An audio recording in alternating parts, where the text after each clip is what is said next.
Bonjour et bienvenue à notre chaîne Lightning Vision. Aujourd'hui, Mother nous parlera de la jeunesse. Donc, dans la première vidéo, elle nous a parlé des problèmes de la société de la jeunesse. Dans la deuxième, elle nous parle des conséquences d'un trop plein de liberté. Et c'est assez étonnant. Bonjour Mother.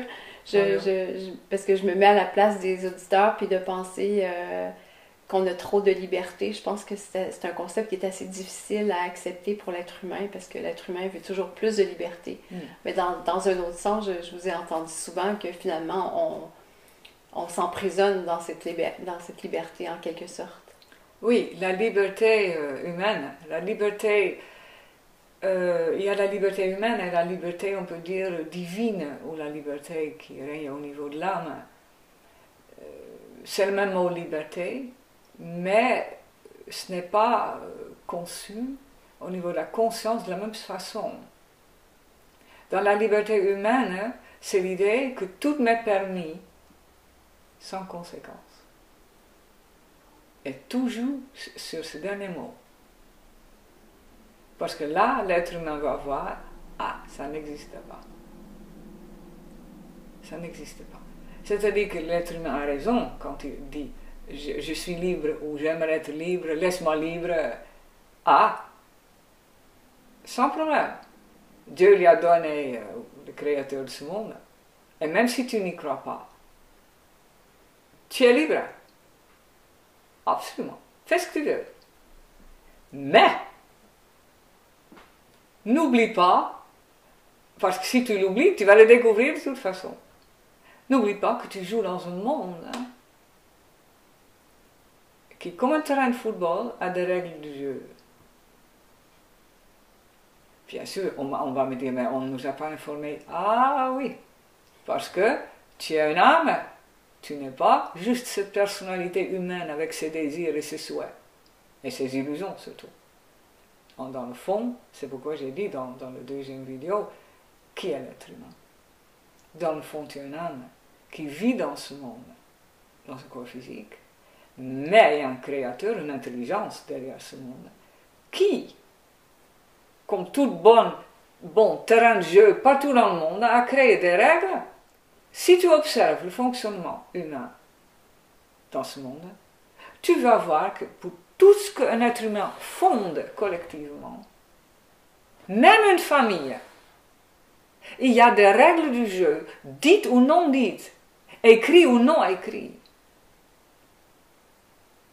Cette notion de liberté sur laquelle tout le monde appuie actuellement dans ce monde, ou beaucoup, si on analyse bien la vie humaine, on va voir que c'est parfaitement erroné, cette idée. Parce que mettre deux êtres humains ensemble, déjà dans un mariage, et il y a immédiatement un contrat ou des règles du jeu. Même si ce n'est jamais exprimé. Mais le fonctionnement entre deux individus est déjà basé sur ça c'est permis, ça non, entre nous. Ou dans notre interaction, ou dans notre collaboration.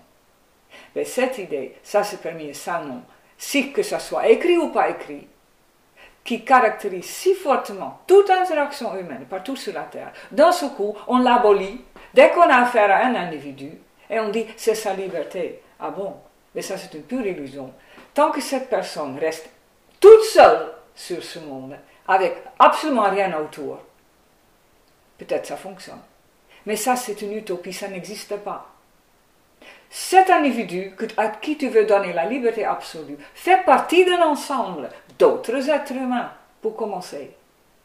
Et si tu observes attentivement la vie humaine, tu vas constater que là où il y a deux individus, je l'ai dit déjà, ou même plus, naturellement il y a des règles qui tournent autour. Ici on fait ça, on ne fait pas ça. Tout le monde trouve ça normal. Mais dès qu'on doit résoudre le problème d'un individu, d'un seul coup, il n'y a plus question de règles.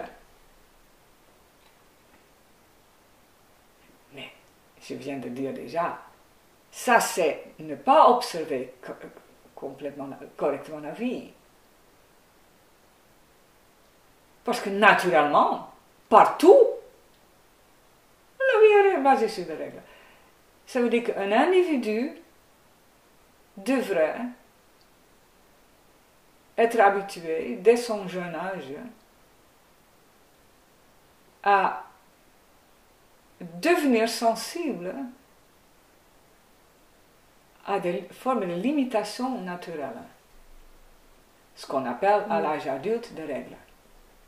Un enfant devrait être éduqué à l'idée de comprendre, pas intellectuellement, mais dans son ressenti, l'utilité d'une forme de restriction, une limitation saine. Mais si tu grandis dans un monde d'adultes où la liberté est la règle du jeu, et même les parents ne s'entendent plus au bout d'un moment, même sur les règles les plus basiques du fonctionnement humain, parce que soi-disant on est tous les deux libres, et on se rend compte qu'avec cette liberté rien ne marche, déjà pas entre eux deux. L'enfant ne sait plus sur quel pied danser. Avec tout cela, je veux dire que ce qui était, il y a 100 ans, donné par les règles de la tradition, de la religion, de toute forme d'habitude incrustée dans la société, qui qui était très ancienne, et personne ne savait plus d'où ça venait, mais parce que ça fonctionnait, on l'appliquait. Tout ça est aboli ces derniers 100 ans, 70 ans. Mais on n'a pas réfléchi à la question. On a jeté l'enfant avec l'eau du bain. Et on est maintenant confronté au fait qu'un monde ne peut pas fonctionner sans règles, mais pas des règles comme avant qui nous sont données avec le biberon parce que tout le monde le fait ou parce que la tradition le veut comme ça ou la religion. Mais maintenant, l'homme moderne devrait réfléchir au bien fondé de l'existence des règles ou des limites saines, naturelles. Et même si tu ne crois pas en Dieu, ton premier exemple, c'est la mère nature. Dans la nature, tu vois ce principe être appliqué partout. Une mère quelconque qui doit élever ses petits, elle ne laisse pas ses petits faire n'importe quoi ou aller n'importe où. Elle les prend, paf. Ou elle dit non, elle commence à un. C'est normal, parce qu'elle apprend à ses petits qu'il faut rester dans un cadre sain, à l'intérieur duquel l'animal peut jouer et folâtrer, mais s'il dépasse certaines limites, il court un danger. Ben, pour l'être humain, c'est pareil. Si un être humain, on peut en reparler dans la prochaine et dernière vidéo, si un être humain dépasse certaines limites dans la vie, peu importe le domaine, il court aussi un danger, comme dans la nature. Et intellectuellement, dire ce danger n'existe plus, j'ai mes assurances, j'ai mon médecin, j'ai... Ok, on en reparlera dans la prochaine vidéo. Mais il va se rendre compte que toute cette panoplie de soins médicaux, d'assurances, n'arrivera jamais à régler le problème, ni à endiguer toutes ces forces qui sont en jeu d'un seul coup, dans les maladies, dans le comportement.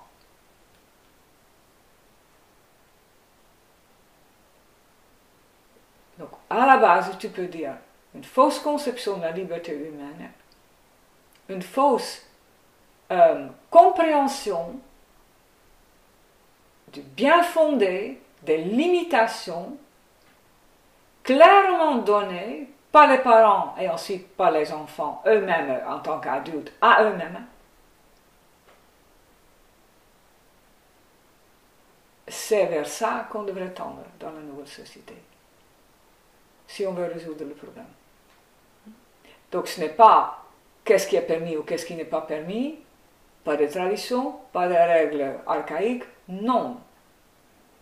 On devrait instaurer de nouvelles règles basées sur l'idée des causes et des conséquences. Si je fais ça, quelle peut être la conséquence? Un animal, il sait, si je franchis cette barrière, je entre sur le territoire du voisin et il y a des conséquences. Il peut venir me mordre ou me manger.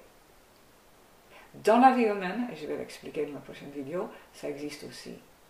même si certaines choses ne sont pas visibles, c'est ça aussi une difficulté, à long terme, certains comportements qui au début semblent complètement inoffensifs auront des conséquences. Mais on s'en rend pas compte. Non, mais ça c'est une question d'apprendre à faire des liens.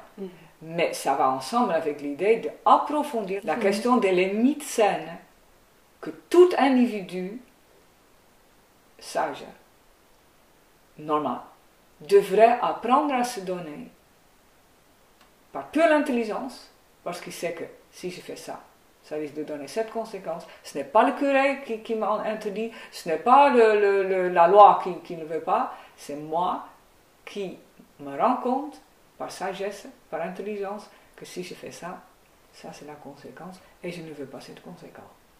Donc il faut mieux pas que je fasse ça. Personne ne nous interdit, mais c'est la nouvelle loi humaine, ou le nouveau comportement, à l'avenir sera basé sur cette sagesse. Ça donnera ça. Et pour les enfants, c'est exactement pareil. Un enfant, on peut apprendre, si tu fais ça, c'est ça la conséquence, maintenant tu choisis. Et ça, il peut comprendre. Oui. Ça ne nécessite absolument pas une grande philosophie ou une grande explication. C'est si simple. Si tu mets ton doigt sur un poil et il est chaud, ça peut faire mal. Maintenant, tu peux le toucher ou ne pas le toucher. Ouais.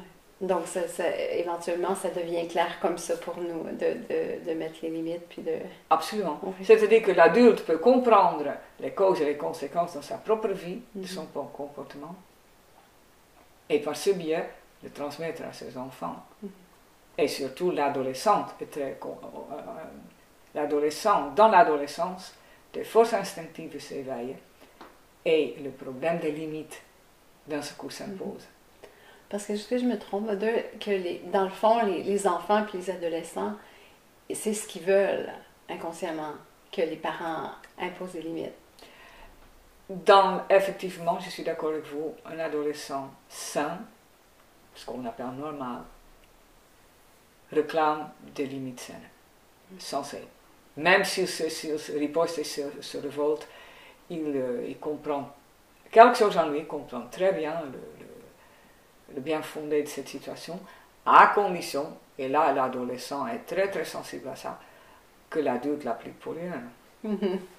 La justice. Voilà. Oui, merci Mother. Donc, n'oubliez pas de vous inscrire pour ne pas manquer la prochaine vidéo et consulter les sites web sous la vidéo. Et si vous voulez écouter et découvrir la musique du groupe Mother, vous avez aussi le lien. Donc, je vous souhaite une belle journée et on se revoit très bientôt.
Laat het roep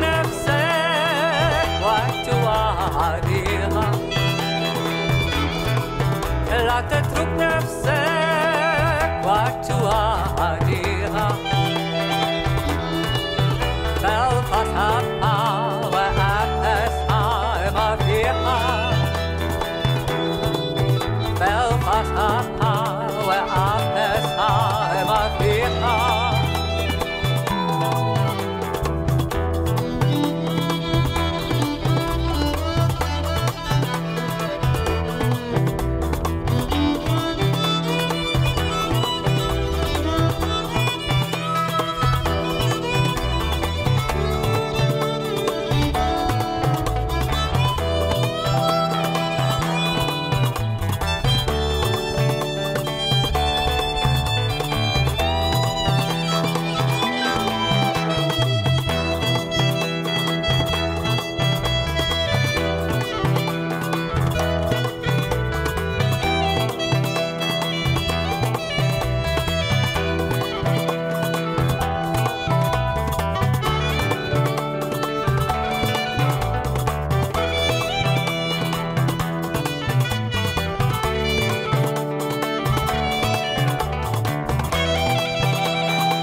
تترك نفسك وتواجهها